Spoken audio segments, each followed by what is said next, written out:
Mutual ഫണ്ടിൽ invest ചെയ്യുമ്പോൾ പല ആൾക്കാർക്കും ഉള്ളൊരു തോന്നലാണ് ഏറ്റവും ടോപ്പ് പെർഫോമിംഗ് ആയിട്ടുള്ള മ്യൂച്വൽ ഫണ്ട് ഇൻവെസ്റ്റ് ചെയ്യാന്ന്.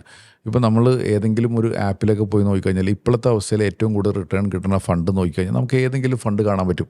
അപ്പോൾ അങ്ങനെ പലവരും ഇൻവെസ്റ്റ് ചെയ്യുന്നതായിട്ട് കാണാറുണ്ട്. അതിൽ പലപ്പോഴും നമ്മൾ മിസ്സാവുന്ന ഒരു കാര്യമുണ്ട്. ഇപ്പോൾ ഹൈ പെർഫോമിംഗ് മ്യൂച്വൽ ഫണ്ട് ഇപ്പോഴത്തെ അവസ്ഥയിൽ തന്നിരിക്കുകയാണെന്നുണ്ടെങ്കിൽ നമ്മൾ പെർഫോമൻസ് മാത്രം നോക്കിയിട്ട് ഇൻവെസ്റ്റ് ചെയ്യുന്നത് ചിലപ്പോൾ അത് മിസ്റ്റേക്ക് ആയിരിക്കും.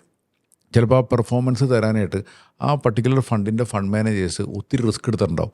ഈവൻ ഏത് ഫണ്ട് നമ്മൾ എടുക്കുകയാണെങ്കിലും എല്ലാ വർഷവും ടോപ്പ് പെർഫോമിംഗ് ആയിട്ടുള്ള ഫണ്ടുകൾ വേറെയാണ്. അതേമാതിരി ഓരോ സെക്ടറുകളും വേറെ ആയിരിക്കും. ഇപ്പോൾ ചില മ്യൂച്വൽ ഫണ്ട് ഈ വർഷം ചിലപ്പോൾ ഏറ്റവും നല്ല റിട്ടേൺ തന്നിട്ടുണ്ടാവും.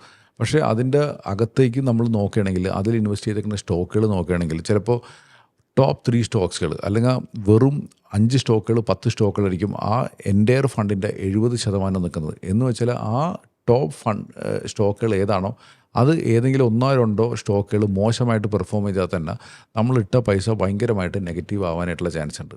അപ്പോൾ എപ്പോഴും പെർഫോമൻസ് മാത്രം നോക്കാതെ അതിൽ ഒത്തിരി കാര്യങ്ങൾ കൂടി നോക്കിയിട്ട് നമ്മൾ മ്യൂച്വൽ ഫണ്ട് സെലക്ട് ചെയ്ത് ഇൻവെസ്റ്റ് ചെയ്യണമെങ്കിൽ നമ്മുടെ ഇൻവെസ്റ്റ്മെൻറ്റ് എക്സ്പീരിയൻസ് നന്നാവും.